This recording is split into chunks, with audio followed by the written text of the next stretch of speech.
రాష్ట్రంలో కురుస్తున్న భారీ వర్షాలపై దుబాయ్ నుంచి అధికారులతో ముఖ్యమంత్రి చంద్రబాబు మరోమారు టెలికాన్ఫరెన్స్ నిర్వహించారు. తీసుకోవాల్సిన చర్యలపై మంత్రులు, సీఎస్, జిల్లా కలెక్టర్లు, ఎస్పీలతో ముఖ్యమంత్రి మాట్లాడారు.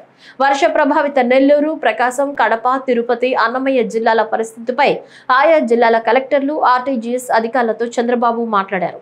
నెల్లూరు, చిత్తూరు, ప్రకాశం జిల్లాలకు 2 కోట్ల చొప్పున, మిగతా వర్ష ప్రభావిత జిల్లాలకు ₹1 కోటి చొప్పున అత్యవసర నిధులు మంజూరుకు ముఖ్యమంత్రి ఆదేశాలు జారీ చేశారు. వర్ష ప్రభావిత ప్రాంతాల్లో ఎన్డీఆర్ఎఫ్, ఎస్డీఆర్ఎఫ్ బృందాలను పంపాలని సూచనలు చేశారు. ప్రాణ, ఆస్తి నష్టం జరగకుండా చర్యలు చేపట్టాలని ముఖ్యమంత్రి దిశానిర్దేశం చేశారు. Revenue, disaster, police, irrigation, municipal, ఆర్&బి, విద్యుత్ శాఖలు అప్రమత్తంగా ఉండాలని సూచించారు. లోతట్టు ప్రాంతాల్లోని వారిని సురక్షిత ప్రాంతాలకు తరలించాలని సూచనలు చేశారు.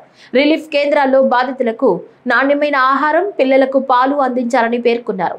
దక్షిణ కోస్తాంధ్ర, రాయలసీమ జిల్లాల్లో ఇప్పటికే కంట్రోల్ రూమ్లు ఏర్పాటు చేసినట్లు ముఖ్యమంత్రికి అధికారులు వివరించారు.